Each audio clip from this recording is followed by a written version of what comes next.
إن الحمد لله نحمده ونستعينه ونستغفره ونعوذ بالله من شرور أنفسنا ومن سيئات أعمالنا من يهده الله فلا مضل له ومن يضلل فلا هادي له وأشهد أن لا إله إلا الله وحده لا شريك له وأشهد أن محمدا عبده ورسوله أما بعد فإن خير الحديث كتاب الله وخير الهدي هدي محمد صلى الله عليه وسلم وشر الأمور محدثاتها وكل محدثة بدعة وكل بدعة ضلالة وكل ضلالة في النار. أعوذ بالله السميع العليم من الشيطان الرجيم. بسم الله الرحمن الرحيم. يا أيها الذين آمنوا اتقوا الله حق تقاته ولا تموتن إلا وأنتم مسلمون. يا أيها الناس اتقوا ربكم الذي خلقكم من نفس واحدة وخلق منها زوجها وبث منهما رجالا كثيرا ونساء واتقوا الله الذي تساءلون به والأرحام إن الله كان عليكم رقيبا. يا أيها الذين آمنوا اتقوا الله وقولوا قولا سديدا يصلح لكم أعمالكم ويغفر لكم ذنوبكم ومن يطع الله ورسوله فقد فاز فوزا عظيما. وقال إن الله يحب التوابين ويحب المتطهرين. وقال قل يا عبادي الذين أسرفوا على أنفسهم لا تقنطوا من رحمة الله إن الله يغفر الذنوب جميعا. وعن أنس رضي الله تعالى عنه قال قال رسول الله صلى الله عليه وسلم قال الله تبارك وتعالى يا ابن آدم إنك ما دعوتني ورجوتني غفرت لك على ما كان فيك ولا أبالي. يا ابن آدم لو بلغت ذنوبك عنان السماء ثم استغفرتني غفرت لك ولا أبالي. يا ابن آدم لو أتيتني بقراب الأرض خطايا ثم لقيتني لا تشرك بي شيئا لأتيتك بقرابها مغفرة. رواه الترمذي في أبواب الدعوات. تمام قسم کی تعریفات اللہ رب العالمین وحدہ لا شریک کے لیے لائق و زیبا ہیں، جو ساری کائنات کا تنہا خالق و مالک ہے، اور بے شمار درود و سلام ہوں اللہ کے آخری نبی جناب کریم محمد رسول اللہ صلی اللہ علیہ وسلم کی ذات مقدسہ پر۔ محترم حاضرین، عزیز ماں اور بہنوں، اللہ نے انسانوں کو دنیا میں بطور آزمائش امتحان کے بھیجا۔ جب امتحان ہے، آزمائش ہے، تو صحیح اور غلط دونوں چیزوں کا ہونا لازم ہے، ورنہ آزمائش ایگزام نہیں ہو سکتا ہے۔ یہ جو سوال اٹھایا جاتا ہے کہ انسان ظلم اور زیادتی کیوں کرتا ہے، یہ دراصل اللہ کی طرف سے دیے ہوئے اختیار آزمائش کی بنیاد پر ہے، اما شاکرہ و اما کفورا، یا تو شکر گزاری کا راستہ اختیار کرے یا ناشکری کا، نافرمانی کا۔ تو یہ اختیار بندوں کو دیا گیا ہے بطور آزمائش کے۔ جس طرح ایگزام ہال کے اندر ہمیں جب پیپر ملتا ہے، کوسچن پیپر، تو اس کے پر کئی آپشن ہوتے ہیں، صحیح بھی ہوتے ہیں، غلط بھی ہوتے ہیں، لیکن اس کا مطلب یہ نہیں ہوتا ہے کہ آپ غلط کو اختیار کریں، بلکہ ان غلط چیزوں میں صحیح کو اختیار کر کے اپنے آپ کو کامیاب بنائے۔ ایسے ہی دنیا ہے، یہاں پر شر خیر کے ساتھ بہت سارا شر بھی ہے، تاکہ ہم شر سے بچتے ہوئے اپنے آپ کو خیر کے راستے کے پر، نیکی کے راستے کے پر چلا سکے اور اپنے آپ کو کامیاب لوگوں میں شامل کر سکے۔ قرآن اسی کو کہتا ہے فَمَنْ زُحْزِحَ عَنِ النَّارِ وَأُدْخِلَ الْجَنَّةَ فَقَدْ فَازَ، کہ جسے جہنم سے بچا لیا گیا۔ جہنم سے بندہ کیسے بچے گا؟ جب وہ اپنے آپ کو گناہوں سے بچائے گا، اس لیے کہ گناہ انسان کو جہنم تک لے جانے کا سبب بنتے ہیں۔ اگر وہ اپنے آپ کو گناہوں سے بچا لے تو قرآن وہی کہہ رہا ہے فَمَنْ زُحْزِحَ عَنِ النَّارِ، جس کو جہنم سے بچا لیا گیا، یعنی جس نے اپنے آپ کو گناہوں سے بچایا۔ گناہ سبب ہے، جب آپ سبب سے بچ گئے تو لازمی طور کے پر جہنم سے بھی اپنے آپ کو بچا لیا۔ وَأُدْخِلَ الْجَنَّةَ، اور اس کے بعد اپنے آپ کو جنت میں داخل کروا لیا۔ یہی حقیقت میں کامیابی ہے، یعنی جہنم سے بچنے کے ساتھ ساتھ، گناہ سے بچنے کے ساتھ ساتھ ہمیں جنت کے لیے کوشش بھی کرنا ہے۔ صرف گناہوں سے بچنا یا اپنے آپ کو برائیوں سے روک لینا کمال نہیں ہے، بلکہ ساتھ ہی ساتھ نیکیوں سے مزین کرنا بھی ضروری ہے۔ دونوں چیزیں لازم ہیں، گناہ سے بچنا بھی اور نیکی کے بارے میں کوشش کرنا بھی۔ انسانی فطرت آپ صلی اللہ علیہ وسلم نے بالکل واضح کر دیا، بلکہ امام مسلم رحمۃ اللہ علیہ نے ایک روایت کو نقل کیا مسلم کی، حضرت انس رضی اللہ تعالیٰ عنہ سے مروی، اللہ نے ہمارے مقابلے میں جس دشمن کو رکھا ہے وہ اندیکھا ہے، ہم اسے نہیں دیکھ سکتے۔ شیطان، قرآن مجید کہتا ہے ان الشیطان لکم عدو مبین، شیطان تمہارا کھلا دشمن ہے، یعنی اس کی دشمنی میں کوئی ڈاؤٹ، کوئی شبہ نہیں ہے، وہ کھل کر دشمنی نبھا رہا ہے۔ تو قرآن بھی کہتا ہے فاتخذوہ عدوا، شیطان کو بھی اپنا دشمن بناؤ، جب وہ تمہارے خلاف دشمنی کر رہا ہے تو تم بھی اسے دشمن بناؤ، یہ نہیں کہ دشمن کے طور طریقے اپنانے کی کوشش کرو بلکہ دشمن کے خلاف جانے کی کوشش کرو۔ اس لیے اللہ کے رسول صلی اللہ علیہ وسلم نے کتنے مقام پر کہا کہ داہنے ہاتھ سے کھاؤ، اس لیے کہ شیطان بائیں ہاتھ سے کھاتا ہے۔ مخالفت، اور دنیا میں جو ہمارے ظاہری دشمن ہیں یہود و نصارہ، ان کی بھی مخالفت کی گئی، یہاں تک کہ عبادتوں میں بھی مخالفت ہے کہ حضرت موسیٰ علیہ السلام کی نجات کی خوشی میں کہ عاشوراء یعنی 10 محرم کو اللہ نے حضرت موسیٰ علیہ السلام اور بنی اسرائیل کو نجات دی، اور اس کی خوشی میں یہود روزہ رکھا کرتے تھے۔ تو آپ صلی اللہ علیہ وسلم کو جب علم ہوا تو آپ نے کیا کہا کہ ایک دن پہلے بھی روزہ رکھو تاکہ یہودیوں کی مخالفت ہو سکے، یعنی نیکی کے کاموں میں بھی مخالفت۔ اس قدر آپ صلی اللہ علیہ وسلم ان سے اپنا الگ راستہ جو بالکل صحیح پرفیکٹ ہے، جس کو صراط مستقیم کہا گیا، بنایا۔ تو شیطان کی جگہ جائے مخالفت۔ مسلم کی روایت ہے قیلوا فإن الشیطان لا یقیل، کہ قیلولہ کرو۔ قیلولہ کا مطلب کیا ہے؟ دوپہر کے وقت تو کچھ وقت آرام کرنا، یہ شیطان نہیں کرتا ہے، لہذا تمہیں قیلولہ کرنا چاہیے۔ شیطان کی مخالفت یعنی جو کام شیطان کرتا ہے اس کے مخالف اپنے آپ کو چلاؤ، اس دشمنی نبھاؤ۔ وہ ہمارا کھلا دشمن ہے، ہم بھی کھل کر اس کے ساتھ دشمنی اختیار کریں۔ قرآن کہتا ہے فاتخذوہ عدوا، اسے بھی اپنا دشمن بناؤ، تم بھی دشمنی کی راہ کے پر چلو، یعنی شیطان کے اگینسٹ میں اپنے آپ کو چلاؤ۔ میں مسلم کی روایت پیش کر رہا تھا، وہ ہمارے بارے میں کتنا جانتا ہے، ہمیں دشمنوں سے بچنے کے لیے اس کی چال، اس کی تدبیر، وہ ہمارے خلاف کیا پلان کر سکتا ہے، اس کو جاننا ضروری ہے۔ اگر ہم انفارمیشن نہیں رکھتے کہ ہمارا دشمن ہمارے خلاف کیا کر سکتا ہے، ہمیشہ نقصان اٹھائیں گے۔ تو دیکھیے شیطان کی دشمنی کھلی ہوئی ہے۔ جب اللہ نے حضرت آدم علیہ السلام کو جنت میں پتلے کی شکل میں بنا کر سوکھنے کے لیے چھوڑ دیا تو ابلیس آیا فجعل یطیف بی، اور حضرت آدم علیہ السلام کے پتلے کا چکر لگانے لگا، راؤنڈ مارنے لگا اور اندر بھی داخل ہوا۔ اس کے بعد اسے بجا کر دیکھا، ہم جیسا کہ مٹکے کو بجاتے ہیں، اگر مٹکے میں پانی پورا بھرا ہوا ہے تو اسے آپ بجائیں گے تو آواز دھپ دھپ کی آئے گی، لیکن اگر وہ خالی ہے تو کھنکھناہٹ کی آواز آئے گی، کھن کھن کی آواز آئے گی۔ تو اس نے حضرت آدم علیہ السلام کو جب بجایا، جن کا پتلا جب بنا ہوا تھا اس میں روح نہیں پھونکی گئی تھی، تو اس میں سے کھن کھن کی آواز آئی، اس کا مطلب یہ ہے کہ اندر سے وہ کھوکھلا ہے۔ تو اس وقت ابلیس نے ایک جملہ کہا تھا، سوچئے کہ ہمارا دشمن ہمارے بارے میں کتنا بہتر جانتا ہے۔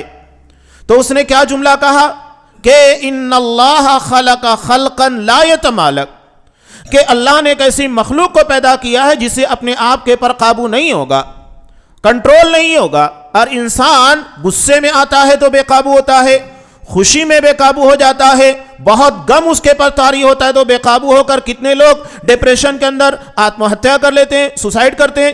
یہ انتہا ہے کہ انسان جس طرف بھاگتا ہے بھاگتے چلا جاتا ہے، اسے اپنے آپ کے پر قابو نہیں ہوتا۔ اسی لیے آپ صلی اللہ علیہ وسلم نے کہا لیس الشدید بالسرعہ، حقیقت میں پہلوان وہ نہیں ہوتا ہے جو کشتی میں کسی کو پچھاڑ دے، انما الشدید الذی یملک نفسہ عند الغضب، حقیقت میں پہلوان وہ ہوتا ہے جو غصے کے وقت اپنے آپ کے پر قابو رکھے، اپنے آپ کو کنٹرول میں رکھے، اس لیے کہ انسان غصے میں ہی وہ ساری حرکتیں کرتا ہے جو بعد میں اس کے پچھتاوے کا ذریعہ بنتی ہے۔ ہمیں دوسروں پر نہیں، اپنی ذات کے پر قابو پانا ہے، اپنے آپ کے پر قابو پانا ہے، وہی کامیاب انسان ہے جس نے اپنے آپ کے پر قابو رکھا۔ اور ابلیس کو اس بات کا پتا تھا کہ اللہ نے ایک ایسی مخلوق کو پیدا کیا جسے اپنے آپ پر قابو نہیں ہوگا، تو فطری طور پر اللہ نے ہم کو ایسا بنایا، لیکن ہمیں فطرت کے خلاف چلتے ہوئے اپنے آپ کے پر قابو حاصل کرنا ہے۔ ہمیں دیکھیے کتنی چیزیں ہیں جو خلاف فطرت ہوتی ہے، کرنا ہے تبھی انسان اپنے آپ کو پرفیکٹ بنا پاتا ہے۔ جیسا کہ کھانا پینا سونا یہ انسان کی شدید چاہت ہوتی ہے، لیکن رمضان المبارک کے روزوں کے ذریعے ہماری بھوک کے پر قابو کرنے کا سبق سکھایا گیا کہ انسان اپنی بھوک کے پر قابو کرنا سیکھے۔ اس کی طرح تہجد کے وقت بیدار ہونا، نماز فجر کے لیے بیدار ہونا، یا آپ کاروبار کے اندر رکھے جو انسان کے لیے دنیا کی بڑی چاہت ہوتی ہے، اذان کا وقت ہوتا ہے، فوری طور کے پر اذان سن کر کاروبار کو چھوڑ کر اللہ کی عبادت کے لیے حاضر ہو، یعنی دنیا کی کشش اور لذتوں کے خلاف اپنے آپ کو چلانے کی کوشش کرے۔ کامیاب وہی ہوتا ہے جو اپنی خواہشات کے پر قابو پاتا ہے۔ وہی چیز آپ صلی اللہ علیہ وسلم نے یہاں پر لا کر بیان کی۔ حقیقت میں پہلوان وہ ہے جو اپنے آپ کے پر، اپنے نفس کے پر قابو پاتا ہے، وہ پہلوان ہے، وہ پہلوان نہیں جو دوسروں کو پچھاڑ دے۔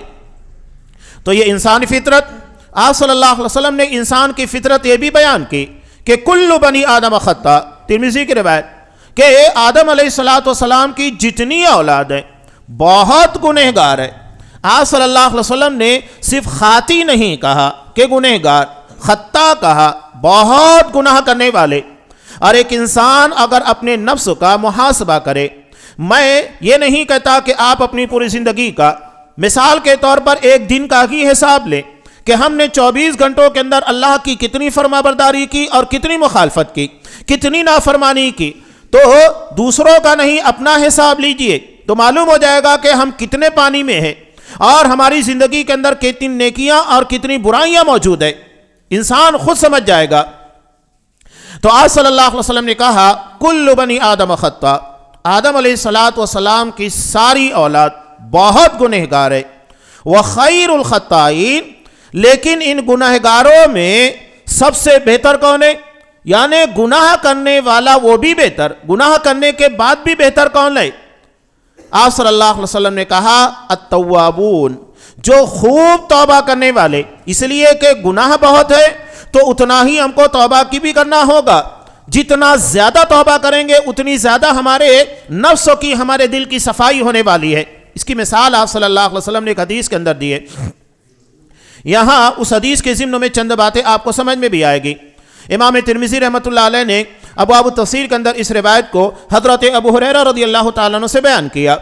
آپ صلی اللہ علیہ وسلم نے مثال دیتے ہوئے کہا کہ ان العبد اذا اخطأ خطیہ، بندہ جب بھی کوئی گناہ کرتا ہے، نکتت فی قلبہ نکتۃ سوداء، اس کے دل کے پر ایک کالا دھبا لگ جاتا ہے، فَإِذَا هُوَ نَزَعَ وَاسْتَغْفَرَ وَتَابَ، لیکن اگر بندہ چوکنا ہوتا ہے اور اپنے آپ کے پر نظر رکھتا ہے کہ کہیں میرے پر کوئی داغ دھبے تو نہیں لگے، وہ چوکنا ہوتا ہے، بیدار ہوتا ہے، تو کیا کرتا ہے؟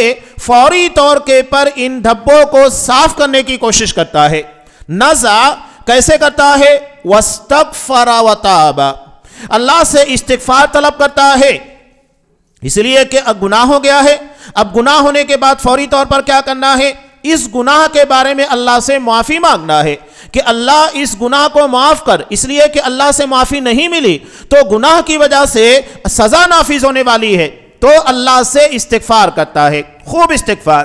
نبی کریم صلی اللہ علیہ وسلم کے تعلق سے ابو داؤد کی روایت ہے، حضرت عبداللہ بن عمر رضی اللہ تعالیٰ عنہ ارشاد فرماتے ہیں کہ آپ صلی اللہ علیہ وسلم ایک مجلس میں، پورے دن میں نہیں، ایک مجلس، یعنی آپ بیٹھے ہوئے ہیں، وہاں ایک مجلس ہے، تو ایک مجلس میں 70 مرتبہ اللہ سے استغفار کرتے، دوسری روایت میں ہے 100 مرتبہ استغفار کرتے۔ کون سی دعا مانگا کرتے تھے؟ رب اغفر لی وتب علی انک انت التواب الرحیم، اے میرے پروردگار میرے گناہوں کو بخش دے، میری توبہ کو قبول فرما، یقیناً تو بڑا توبہ کو قبول کرنے والا، بہت رحم کرنے والا ہے۔ ایک ایک مجلس میں 70 مرتبہ 100 مرتبہ اللہ سے دعا مانگ رہے۔ سوچئے کہ آپ کے اگلے پچھلے تمام گناہوں کو اللہ نے بخش دیا، اس کے بعد بھی آپ ایک ایک مجلس میں اتنا اللہ سے استغفار کر رہے ہیں، اتنا توبہ کر رہے ہیں۔ تو ہم جیسے گنہگار اور خطاکار انسانوں کے لیے توبہ استغفار کی اہمیت کتنی بڑھ جاتی ہے۔ صبح و شام کے اذکار، جیسا کہ مسلم کی روایت میں صبح کے وقتوں کے جو اذکار ہوتے ہیں اس کا ٹائم فجر کی نماز سے لے کر اذان ہوتی ہے وہاں سے لے کر طلوع آفتاب تک رہتا ہے، وہ وقت ہے کہ آپ صبح کے اذکار بہت سارے ہیں جو آپ صلی اللہ علیہ وسلم سے ثابت شدہ ہے، اس کے پر کتابیں بھی لکھی گئی، میں نے بھی اس کے پر الحمدللہ کتاب لکھی ہے۔ آپ کو دعاؤں کی کتابوں کے اندر وہ تمام اذکار مل جاتے ہیں جو صبح کے وقت آپ صلی اللہ علیہ وسلم پڑھا کرتے تھے، ہمیں بھی پڑھنا چاہیے۔ یہ ہماری حفاظت اللہ کی طرف سے رحمت و برکت کا ذریعہ ہے، بہت اہم چیز ہے، اس کا اہتمام ہونا چاہیے۔ اور اگر غلطی سے بندہ نہیں کر پایا تو آپ زوال کے پہلے کوشش کریں اسے پڑھ لیں، اور شام کے وقت اذکار کا وقت جو ہے عصر کی نماز سے لے کر مغرب تک ہوتا ہے، اور اگر کسی وجہ سے چھوٹ گیا بھول گیا انسان نہیں پڑھ پایا تو سونے سے پہلے اس کا اہتمام کر لینا چاہیے، پڑھ لینا چاہیے۔ تو ان اذکار میں صبح کے وقت اور شام کے وقت 100 مرتبہ استغفار شامل ہے، 100 مرتبہ استغفر اللہ 100 مرتبہ شامل ہے، صبح کے وقت بھی شام کے وقت بھی۔ اتنا اہتمام کیا گیا اس لیے کہ ہماری ضرورت ہے، جس طرح آکسیجن کی ضرورت ہے کہ ہم آکسیجن کے بغیر جی نہیں سکتے، اسی طرح ہمارے روحانی زندگی کے لیے اللہ تبارک و تعالیٰ کی مغفرت کی ضرورت ہے کہ اللہ سے اپنے گناہوں کی معافی مانگتے رہیں۔ تو یہاں آپ صلی اللہ علیہ وسلم نے وہی کہا کہ بندہ فوری طور کے پر اللہ سے استغفار کرتا ہے، وتاب علیہ، اور اس کے بعد توبہ کرتا ہے۔ حالانکہ توبہ استغفار دونوں کا مفہوم ایک ہی ہوتا ہے، اللہ سے گناہوں کی معافی مانگنا اور گناہ کو ترک کر کے صحیح راستے کی طرف چلے آنا۔ لیکن عام زندگی کے اندر استغفار اور توبہ اگر یہ دونوں ایک ساتھ آتے ہیں، دونوں کا مطلب تھوڑا جدا ہوتا ہے۔ استغفار کا مطلب اپنی غلطی کو تسلیم کرنا، اور توبہ کا مطلب ہوتا ہے اس گناہ کو چھوڑ کر نیکی کی طرف پلٹ آنا، یعنی معافی کے ساتھ ساتھ گناہ کو چھوڑنا بھی ہے۔ یہ نہیں کہ آپ گناہ پر گناہ کرتے جا رہے ہیں توبہ بھی کر رہے ہیں، ایسا تھوڑی ہے۔ غالب جیسے کہتا ہے نا، بڑا شرابی تھا، اردو زبان کا بڑا شاعر اسد اللہ غالب، وہ کہتا تھا رات کو پی لی صبح کو توبہ کر لی، رند کے رند رہے ہاتھ سے جنت بھی نہ گئی، یعنی رات کو شراب پیو صبح کو توبہ کر لو۔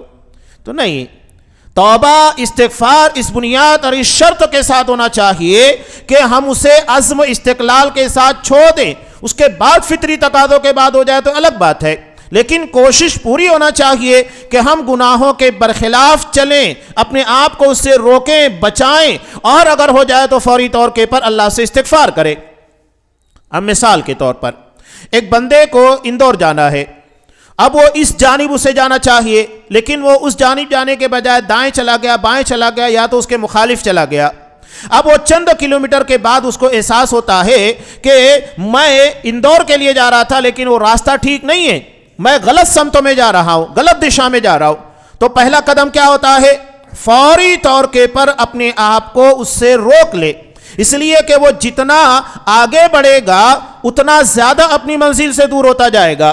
فوراً اپنے آپ کو روک لے، یعنی گناہ اور غلطی کو چھوڑ دے، اور اس کے بعد یو ٹرن لے۔ عربی زبان میں توبہ کا مطلب ہی ہوتا ہے یو ٹرن، یعنی غلط راستے کو چھوڑ کر صحیح راستے کی طرف پلٹ آنا۔ توبہ کا مطلب ہوتا ہے رجوع کرنا، پلٹ آنا، یعنی غلط راستے کو چھوڑ کر صحیح راستے کی طرف چلا آنا۔ اب بتائیے اگر کوئی بندہ گناہ پر گناہ بھی کر رہا ہے تو کیسے وہ پلٹ کر آ رہا ہے؟ وہ تو غلط راستے کے پر جا رہا ہے اور مان رہا ہے کہ ہاں میں غلط جا رہا ہوں، اور اس کے بعد جا بھی رہا ہے، تو کیسے وہ اپنی منزل تک پہنچے گا؟ لازم ہے کہ اقرار کے ساتھ کہ ہاں میں غلط روٹ پر ہوں، اس غلط ٹریک کو چھوڑ کر صحیح راستے کی طرف آنا، یہ ہے توبہ، اس کے بغیر ممکن نہیں۔ حضرت آدم علیہ السلام، اب یہاں ضمناً ایک بہت اہم بات بھی، ہمارے یہاں بہت سارے لوگ شرک و کفر کے اندر بدعات اور خرافات میں ڈوبے ہوئے، انہیں اس بات کا پتہ ہی نہیں ہے کہ ہم غلط کریں تو توبہ کیسے کریں گے؟ حضرت انس رضی اللہ، حضرت سفیان ثوری کی ایک اس بارے میں روایت بھی ہے کہ اللہ تبارک و تعالی بدعتی سے توبہ کی توفیق چھین لیتا ہے۔ کیوں چھین لیتا ہے؟ اس لیے کہ وہ اپنی بدعت اور شرک و خرافات کو غلط مانتا ہی نہیں ہے۔ آپ دیکھیں غیر اللہ کو اللہ کو چھوڑ کر غیر اللہ کے در پر جتنے جانے والے، مزاروں کے پر جانے والے، کیوں اللہ سے توبہ استغفار نہیں کرتے؟ اس لیے کہ وہ اپنے گناہ کو غلط مانتے ہی نہیں ہیں، کہ وہ کتنا بڑا گناہ کر رہے ہیں، ناقابل معافی، جس کے پر کوئی کمپرمائز نہیں ہے۔ اگلی روایت میں وہی چیزیں آ رہی ہیں، وہ کوئی معافی کے قابل نہیں ہے۔ اللہ نے صاف کہا ان اللہ لا یغفر ان یشرک بہ، اللہ شرک کو معاف نہیں کرے گا۔ اب کتنی بڑی ہدایت سے محرومی ہے کہ بندہ گناہ کے بارے میں علم ہی نہیں رکھتا ہے، اسے علم سے محروم کر دیا گیا کہ میں جو کام کر رہا ہوں وہ غلط ہے، توبہ کی توفیق نہیں ملتی ہے، بڑے بڑے گناہ کر رہے ہیں، ایسے گناہ جس کے بارے میں اللہ کے یہاں پر کوئی معافی نہیں ہے، کوئی کمپرمائز نہیں ہے، اللہ اسے اپنی رحمت و مغفرت کی چادر میں نہیں لپیٹنے والا ہے۔ تو یہ بہت بڑی بدنصیبی ہے۔ علم حاصل ہونا کرنا چاہیے کہ ہاں میں کیا صحیح کر رہا ہوں، کیا غلط۔ خود قرآن مجید نے نبی کریم صلی اللہ علیہ وسلم کو کلمے کے بارے میں کہا فَعْلَمْ أَنَّهُ لَا إِلَهَ إِلَّا اللَّهُ، پہلے اس بات کا علم حاصل کرو کہ اللہ کے سوا کوئی معبود برحق ہے ہی نہیں، اس کے بعد توبہ استغفار کرو اپنے آپ کے لیے، مومنوں کے لیے۔ اس لیے کہ بندے کو جب تک توحید کا، عقیدہ صحیحہ کا علم نہیں ہوگا، وہ کیسے شرک اور بدعات کو اور گناہوں کو چھوڑے گا۔ تو یہ صحیح بات کا علم حاصل کرنا ضروری ہے۔ تو آپ صلی اللہ علیہ وسلم نے وہی بات بیان فرمائی کہ فوری طور کے پر وہ کیا کرتا ہے، استغفار کرتا ہے، توبہ کرتا ہے، سُکِلَ قلبُ، اور جب وہ توبہ استغفار کرتا ہے تو اس کے ذریعے اس کے دل کو چمکا دیا جاتا ہے۔ اب مثال کے طور پر آپ کھانا کھا رہے ہیں یا کسی جگہ ہوٹل وغیرہ میں بیٹھے ہیں، آپ کوئی مشروب لیے تھے، چائے ہے، اچانک وہ آپ کے کپڑے کے پر گر جاتی ہے، تو آپ کیا کرتے ہیں؟ فوری طور کے پر اس کو دھلتے ہیں تاکہ یہ دھبے لوگوں کی نگاہ پر نہ آئے، کوئی نہ کہے کہ میرے کپڑے کے پر دھبے لگے ہوئے ہیں یا میرے کپڑے کے پر چائے گر گئی ہے، کھانا گرا ہوا ہے۔ تو کپڑے جس کے پر لوگوں کی نگاہ ہوتی ہے، ہم لوگوں کے اعتراض یا لوگوں کی طرف سے اس کے پر تنقید برداشت نہیں کر پاتے کہ کوئی ہمارے گندے کپڑوں کے بارے میں کمنٹ کرے، تو اللہ جس کی نگاہ ہمارے دل پر ہوتی ہے، اور دل کے پر کون سے دھبے لگتے ہیں؟ گناہوں کے دھبے، شرک کے، بدعات کے، عام گناہوں کے دھبے جو ہمارے پورے دل کو سیاہ کر دیتے ہیں۔ تو اس سے استغفار، توبہ کتنا ضروری ہے۔ یہاں سورہ بقرہ کی آیت اللہ تبارک و تعالیٰ نے دو چیزوں کو ایک ہی جگہ پر جمع کیے، بہت پیاری بات بیان کی کہ اللہ نے ارشاد فرمایا ان اللہ یحب التوابین ویحب المتطہرین، اللہ خوب توبہ کرنے والے اور خوب پاکی اختیار کرنے والوں کو بہت پسند کرتا ہے، محبوب رکھتا ہے۔ یعنی اللہ کے بندے کون لوگ ہیں؟ جو خوب توبہ کرنے والے، اپنے گناہوں سے معافی مانگنے والے اور اس کی صفائی کا اہتمام کرنے والے، اور اپنی ظاہر کی صفائی کا، طہارت کا اہتمام کرنے والوں کو پسند کرتا ہے۔ دیکھیے، پہلے توبہ ہے جو ہمارے دل کی صفائی کا ذریعہ ہے۔ توبہ کے ذریعے ہمارے دل کے پر لگنے والے داغ اور دھبے صاف ہوتے ہیں جو گناہ کی شکلوں میں لگے ہوئے تھے، اور طہارت کے ذریعے ہماری ظاہری، کپڑے کے پر گندگی لگ گئی، جسموں کے پر لگی ہوئی گندگی، اس کی صفائی کا اہتمام ہوتا ہے۔ اللہ نے پہلے باطنی یعنی دل کے اندر لگنے والے داغ اور دھبوں کی صفائی کا ذکر کیا، اور وہ توبہ کے ذریعے ہوتا ہے۔ اس کے بعد ہمارے ظاہر کے پر لگنے والے داغ اور دھبے جو کپڑے اور بدن کے پر رکھتے ہیں، اور اس کی طہارت کا تذکرہ کیا۔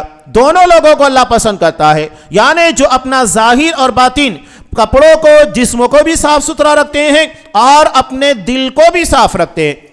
اب دل کی صفائی کا مطلب یہ بھی ہے توبہ استغفار کے ساتھ کہ ہمارا دل کینے سے، حسد سے، بغض سے، تکبر سے اور لالچ، ان تمام انسانی اخلاق کو بگاڑنے والی عادتوں سے پاک و صاف ہو۔ یہ بھی ضروری ہے، تمام گناہوں سے پاک و صاف ہونا ہمارے دل کا ضروری ہے۔ تو آپ صلی اللہ علیہ وسلم نے یہاں پر وہی کہا، لیکن اگر بندہ اس کا اہتمام نہیں کرتا، توبہ استغفار نہیں کرتا، تو نتیجہ کیا ہوتا ہے؟ وَإِنْ عَادَ زِيدَ فِيهَا، اگر وہ گناہ کے پر گناہ کرتے جا رہا ہے، توبہ نہیں کر رہا ہے، استغفار نہیں کر رہا ہے، گناہ کو چھوڑنے کی کوشش نہیں کر رہا ہے، اس کے اندر ہمت اور حوصلہ نہیں ہے کہ میں اپنے گناہ کو چھوڑ سکوں، زید فیہا، تو گناہ کے پر گناہ کرنے کی وجہ سے اس کے دل کے پر یہ دھبے بڑھنا شروع ہو جاتے ہیں، حتی تعلو قلبا، یہاں تک کہ اس کے پورے دل کے پر چھا جاتے ہیں، اور جب پورا دل سیاہ ہو جاتا ہے اور وہ اپنے دل کو صاف کرنے کا اہتمام نہیں کرتا، تو نتیجہ کیا ہوتا ہے؟ اللہ اس کے دل کے پر مہر لگا دیتا ہے، سیل کر دیتا ہے۔ جیسا کہ ہم دیکھتے ہیں نا، سرکار کسی کے مکان کو، کسی کے دکان کو سیل کر دیتی ہے، ختم ہو گیا، یعنی اب وہ اس کو استعمال نہیں کر سکتا۔ تو اللہ ہمارے دلوں کے پر سیل لگا دیتا ہے، مہر لگا دیتا ہے، کس بات کی؟ کہ اب یہ بندہ ہدایت کے قابل نہیں ہے، اسے توبہ کی توفیق نہیں مل سکتی۔ بہت بڑی محرومی ہے کہ اللہ ہمارے دلوں کے پر مہر لگا دے، ہمیں احساس ہی نہ ہو کہ ہم کیا غلط کیا صحیح کر رہے ہیں۔ اور آج کتنے لوگ ہیں شرک میں، بدعات میں، خرافات میں اور گناہوں میں ڈوبے ہوئے، جنہیں احساس ہی نہیں ہے کہ ہم کیا کر رہے ہیں۔ نتیجہ یہ ہے کہ انہیں توبہ کی توفیق نہیں مل پا رہی ہے، اللہ سے اپنے گناہوں کی معافی نہیں مانگ پا رہے ہیں۔ بہت بڑی بد نصیبی ہے۔ ایک روایت میں اور آپ کے سامنے پیش کروں، اس کے بعد گناہوں کے اثرات ہماری زندگی کے پر کیا ہوتے ہیں اس کو بیان کرنا میرا مقصود ہے۔ میں نے خطبہ مسنونہ کے فوراً بعد ایک حدیث قدسی پیش کی، ترمذی کی، حضرت انس رضی اللہ تعالیٰ عنہ سے مروی، یہ گناہوں کے تعلق سے بندہ یہ نہ سوچے کہ ہمارے گناہ بہت زیادہ ہو گئے، جیسا کہ سورہ زمر میں بھی اللہ نے ارشاد فرمایا، وَقُلْ قُلْ عِبَادِيَ الَّذِينَ أَسْرَفُوا، آپ میرے ان بندوں سے کہیے جنہوں نے بہت گناہ کیے، اسراف کا مطلب بہت گناہ کیے، لا تقنطوا من رحمت اللہ، اللہ کی رحمت سے نا امید نہ ہو، ان اللہ یغفر الذنوب جميعا، اللہ سارے گناہوں کو معاف کرے گا، شرط یہ کہ توبہ کرو، توبۃ النصوح، ایسا توبہ جو واقعتاً اللہ کی رحمت، اللہ کی مغفرت کو ہماری طرف متوجہ کر سکے، ہماری طرف کھینچ سکے۔ توبہ کے اندر وہ دم ہونا چاہیے، وہ تاثیر ہونا چاہیے۔ بنی اسرائیل کا ایک شخص 99 اور اس کے بعد 100 لوگوں کو قتل کر دیا، اللہ نے معاف کیا کہ نہیں کیا؟ اللہ کی رحمت وسیع ہے، اللہ کی مغفرت سارے گناہوں کو ڈھانپنے کے لیے کافی ہے۔ تو اللہ وہی کہہ رہا ہے، ان اللہ یغفر الذنوب جميعا، سارے گناہوں کو اللہ بخش دے گا، شرط یہ ہے کہ توبہ کے اندر، استغفار کے اندر ایسی تاثیر ہونا چاہیے اور ایسی خیرخواہی ہونا چاہیے، نصیحت ہونا چاہیے جو اللہ کی رحمت اور مغفرت کی جانب ہمیں کھینچ سکے۔ تو اس حدیث کے اندر جو حدیث قدسی ہے، اللہ تبارک و تعالیٰ ارشاد فرماتا ہے، 3 باتیں ارشاد فرمائی گئی۔ پہلی بات جو اللہ نے ارشاد فرمائی کہ ابن آدم ما دعوتنی ورجوتنی، تو مجھ سے جو بھی دعائیں اور امیدیں وابستہ کرے گا، جو بھی دعا اللہ سے مانگے اور امید وابستہ کرے، ایک ہوتا ہے مانگنا اور ایک ہوتا ہے امید وابستہ کرنا کہ یہ چیز ملے گی کہ نہیں۔ اللہ سے جب دعا کرے تو پوری یقین کے ساتھ، یہ نہیں کہ اللہم اغفر لی ان شئت، کہ اللہ اگر تو چاہے تو معاف کر دے، نہیں، اللہ کو کون مجبور کرنے والا ہے کہ اگر وہ چاہے تو معاف کرے نہیں تو نہیں، بلکہ عزم کے ساتھ مانگنا چاہیے، اللہ مجھے معاف کر دے، اس کے علاوہ تیرے علاوہ کون ہے جو میرے گناہوں کو معاف کرے گا؟ فَغْفِرْ لِي فَإِنَّهُ لَا يَغْفِرُ الذُّنُوبَ إِلَّا أَنْتَ، میرے گناہ کو معاف کر، اس لیے کہ تیرے علاوہ کوئی گناہ کو بخشنے والا نہیں ہے۔ پورے یقین کے ساتھ آپ صلی اللہ علیہ وسلم نے کہا، ادعوا اللہ وانتم موقنون بالاجابہ، اللہ سے جب دعا کرو پورے یقین کے ساتھ کہ ہماری دعا قبول ہوگی، اللہ ہی قبول کرے گا۔ جیسا کہ ہم دیکھتے ہیں کچھ مانگنے والے کسی کے در کے پر چمٹ جاتے ہیں، وہ منع بھی کرتا ہے تو مانگتے رہتے، آخر کار ایک بندہ رحم کھا کر اس کو کچھ نہ کچھ دے ہی دیتا ہے۔ تو سوچئے یہ تو انسانوں کا حال ہے، ارحم الراحمین کی حالت کیا ہوگی؟ جو ساری ماؤں سے بڑھ کر رحم کرنے والا، اس کے رحم و کرم کا عالم کیا ہوگا؟ اللہ نے یہاں پر یہ جو کہا، لا تقنطوا من رحمت اللہ، اللہ کی رحمت سے نا امید نہ ہو، یہ کیوں کہا؟ نا امیدی کفر کیوں ہے؟ اس لیے کہ بندہ یہ عقیدہ رکھتا ہے کہ اللہ میرے گناہ معاف نہیں کر سکتا، نعوذ باللہ، کیا اللہ گناہ معاف نہیں کرے گا؟ کیا اس کی قدرت نہیں ہے کہ اپنے بندے کو معاف کر سکے؟ وہ اللہ کی قدرت کے پر سوال کرتا ہے، اللہ کے رحم و کرم کے پر سوال کرتا ہے، اس لیے وہ کفر کے دائرے میں داخل ہوتا ہے، جبکہ اللہ کی رحمت وسیع ہے، اس کی قدرت تمام چیزوں کے پر ہے، اور اگر وہ کسی کو معاف کر دے تو دنیا کا کوئی بندہ سوال نہیں کر سکتا کہ اس کو کیوں معاف کیا۔ لا یسأل عما یفعل، اللہ جو بھی کرتا ہے اس کے بارے میں سوال کرنے کا اختیار کسی کو نہیں دیا گیا ہے۔ یہ جو پیدا کرتے ہیں نا سوال کہ اس کے بارے میں بھی سوال ہوگا، نہیں ہوگا۔ اللہ نے صاف کہا لا یسأل عما یفعل، اللہ کے بارے میں سوال نہیں ہوگا۔ آج دنیا میں بڑے بڑے عذاب آتے ہیں، کوئی سوال کر پاتا ہے اللہ سے کہ اللہ تو نے سونامی یا زلزلے کیوں لائے؟ ہے کسی کے اندر سوال کرنے کی جرت یا اسے روک دینے کی جرت؟ اللہ کے بارے میں کسی کو اختیار نہیں دیا گیا ہے۔ ہمارے گھر میں اگر ہمارا کوئی بڑا ہوتا ہے، باپ ہے، یا ہماری کمپنی کسی کے اندر کوئی بڑا عہدے والا ہوتا ہے، تو کوئی اس سے سوال نہیں کرتا ہے کہ آپ نے ایسا کیوں نہیں کیا یا ایسا کیوں کر رہے ہیں۔ وہ دوسروں سے سوال کرتا ہے. ایک چھوٹی سی مثال میں آپ کو دیکھ رہا ہوں. تو رب العالمین جو پوری کائنات کا پیدا کرنے والا، اس کے بارے میں کون سوال کرے گا؟ اور اللہ کے بارے میں سوال کیوں ہوگا؟ ہم تو دنیا میں کسی کے بارے میں سوال کرتے ہیں تو ہم کو پتہ لگتا ہے کہ وہ صحیح بھی کر سکتا ہے، غلط بھی کر سکتا ہے. اس بنیاد پر سوال ہوتا ہے، ہو سکتا ہے اس نے غلطی کی ہوگی. تو کیا نعوذ باللہ اللہ غلطی کرے گا؟ اللہ کا علم کامل، اللہ کی حکمت کامل، اللہ کی قدرت کامل، تو اس کے بعد سوال کیوں ہوگا؟ اللہ سے غلطی اور خطا کا جب امکان ہی نہیں ہے تو سوال کیوں ہوگا؟ سوال اس وقت ہوگا جب خطا کا، غلطی کا امکان ہوتا ہے. جب امکان ہی نہیں ہے تو سوال کیوں کریں گے؟ تو اسی لیے اللہ نے کہا کہ سوال اللہ سے نہیں ہوگا، لوگوں سے ہوگا. بہرحال اللہ تبارک و تعالیٰ نے کہا حدیث قدسی میں کہ یا ابن آدم انک ما دعوتنی ورجوتنی، تو مجھ سے جو دعائیں کرے، امیدیں وابستہ کرے، تو اللہ سے یقین کے ساتھ دعائیں مانگو کہ اللہ ہمیں معاف کرے گا، جو مانگ رہے یقیناً ہم کو عطا کرے گا.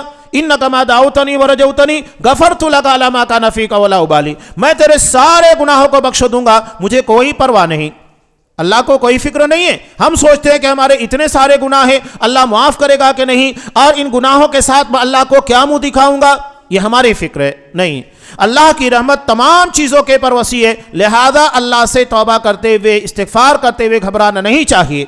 اس کی رحمت بہت وسیع ہے. اور وہ بھی کہہ رہے ہیں میں معاف کرنے کے بارے میں ذرہ برابر بھی جھجک محسوس نہیں کرتا، مجھے کوئی پرواہ نہیں ہے کہ میں کس کے کتنے گناہوں کو بخش دوں. بلکہ قیامت کے دن نسائی کی ایک روایت ہے کہ ایک بندے کو اللہ اپنے قریب بلائے گا، اس کے کچھ گناہوں کا تذکرہ کرے گا، اور گناہوں کا تذکرہ کرنے کے بعد کہے گا کہ دنیا میں نے تیرے اس گناہ پر پردہ ڈالے رکھا.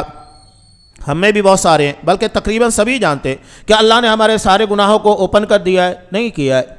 اگر ظاہر کر دے تو کوئی کسی کو منہ دکھانے کے قابل نہ رہے. تو اللہ نے ہمارے بہت سارے گناہوں کے پر پردہ ڈال کے رکھا ہے.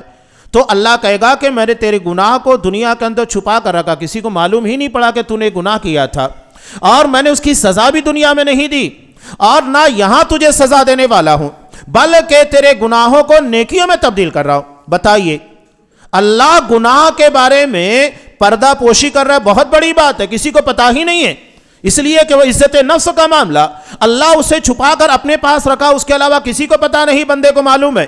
اور اللہ اس کے پر نہ کسی قسم کی جراح کر رہا ہے، نہ اس کے بارے میں سزا دے رہا ہے، بلکہ نیکیوں میں تبدیل کر رہا ہے. کتنی بڑی بات کہ ہمارے ہاں اگر کوئی کمپنی کے اندر کوئی لیبر ہے، وہ غلطی کر لے، گناہ کر لے، کوئی غلط کام کر لے، تو بجائے اس کے کہ ہم اس کی پیمنٹ کر دیں، اس کو ڈانٹے، بلکہ اس کو اس کی غلطی کے برابر پیسہ اور دے دے، تو حیران ہو جائے گا یہ کیا بات ہوئی، میں تو غلط کر رہا ہوں، اس کے بعد بھی بجائے اس کے کہ مجھ کو کمپلین کیا جائے، ڈانٹا جائے، یا میری پیمنٹ کٹ کر دی جائے، الٹا مجھ کو اتنا پیسہ دیا جا رہا ہے، تو انسان حیران ہوگا نا.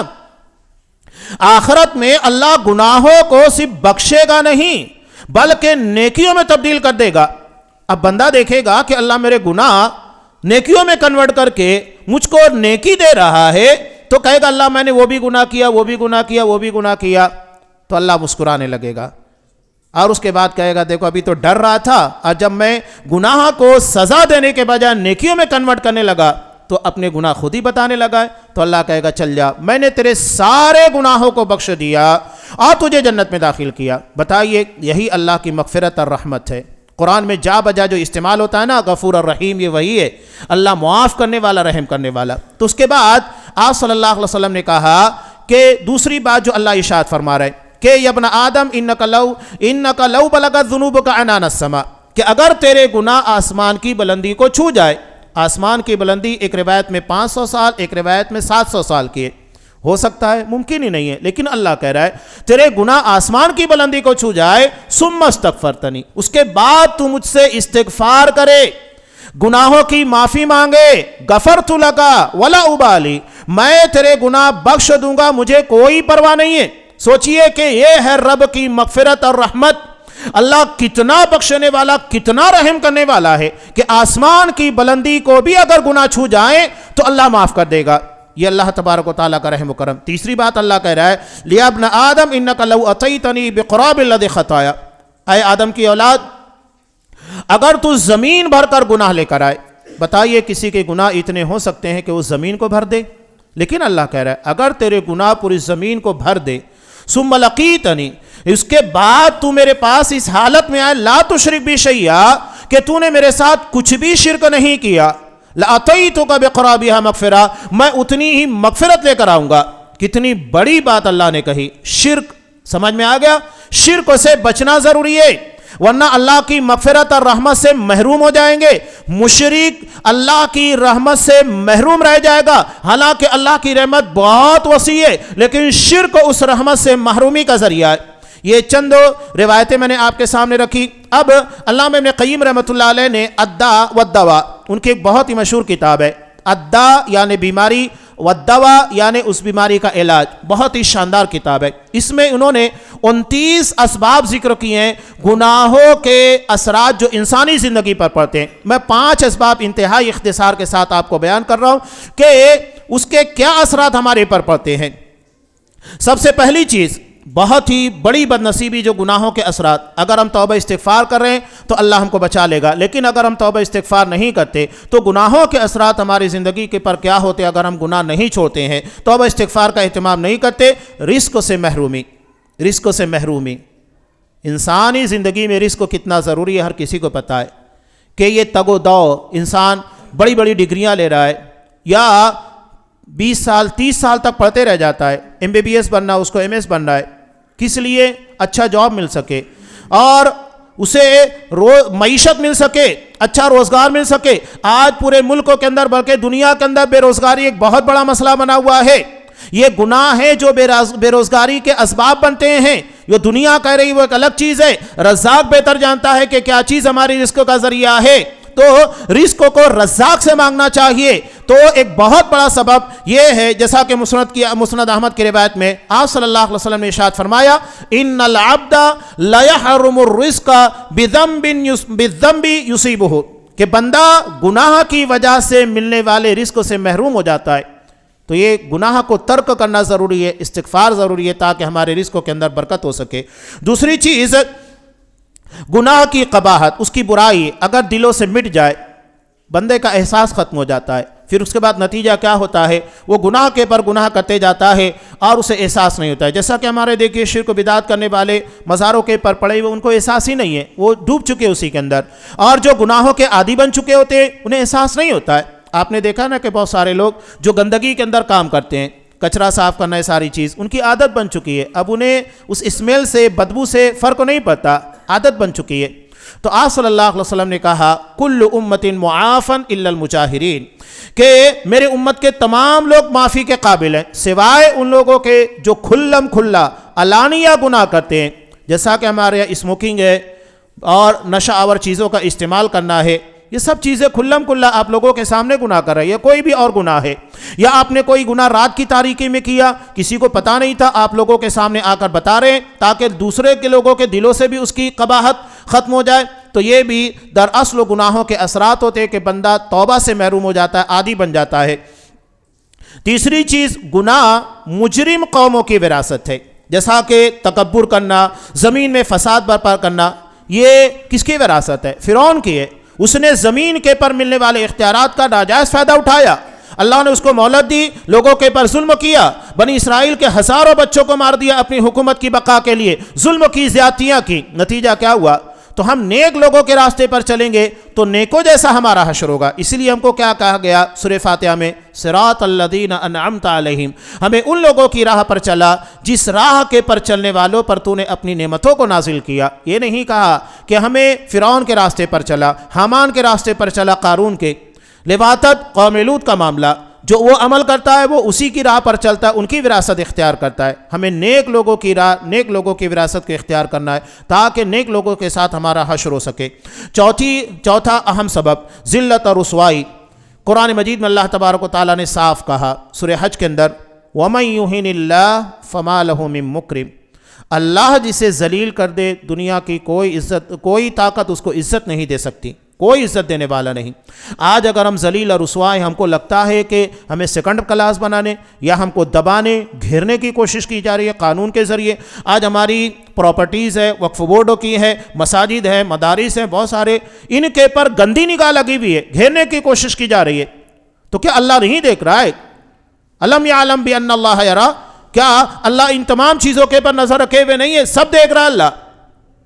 لیکن اگر اللہ ہم کو ذلیل کرنا چاہے، یہ گناہ ہیں جو ذلت کا سبب بنتے ہیں، یہ گناہ ہمارے لیے اصل مسئلہ بنے ہوئے ہیں، ہمیں دیگر لوگوں سے نہیں۔ اگر ایک پہلوان ہمارے مقابلے میں ہے تو اگر ہم اس کو پچھاڑنا ہے تو ہم کو کیا کرنا ہوگا؟ یہ تو نہیں کہ اس کی ٹانگ کاٹ ڈالیں گے جبھی وہ ہم سے ہارے گا، ہمیں اس سے زیادہ پاورفل اپنے آپ کو بنانا ہوگا تاکہ اس کو پچھاڑ سکیں۔ یہ اصل چیز ہے، ہم اپنی طاقت کے بارے میں فکر کریں، ہماری ایمانی طاقت، عقیدے کی طاقت، یہ ہمارے لیے اصل چیز ہے۔ اللہ سے اپنا رابطہ مضبوط کریں، وہ ہمارے لیے سپر پاور ہے، وہ سب کچھ طے کرنے والا ہے۔ ہم اللہ سے اپنا رابطہ مضبوط کرنے کے بجائے ظاہری اسباب کے پیچھے لگیں، کبھی عزت ملنے والی نہیں ہے۔ عزت ہمیشہ اسلام کی بنیاد پر ملے گی۔ حضرت عبداللہ ابن مسعود رضی اللہ تعالیٰ عنہ کہتے ہیں، نحن قوم اعزنا اللہ بالاسلام، ہم وہ قوم ہے جسے اللہ نے اسلام کی بنیاد کے پر عزت دی ہے، اور اگر ہم اسلام کے علاوہ کہیں اور عزت تلاش کرنے جائیں گے ذلیل ہو جائیں گے۔ پانچواں اہم سبب ہے، آخری بات بیان کر کے، کہ گناہ کی حقارت۔ لوگ گناہ کو اگر کمتر سمجھنے لگ جائے، یہ بہت بڑی مصیبت ہے۔ حضرت عبداللہ بن مسعود رضی اللہ تعالیٰ عنہ کہتے ہیں، ان المؤمن یرا ذنوبہ کأنہ فی اصل الجبال یخاف ان یقع علیہ۔ مومن جو ہوتا ہے یہ گناہ کو پہاڑ کی طرح سمجھتا ہے کہ وہ ہمارے پر گر جائے۔ سوچئے پہاڑ گر جائے تو کیا ہوگا؟ بندہ سمجھ ہی میں نہیں آئے گا۔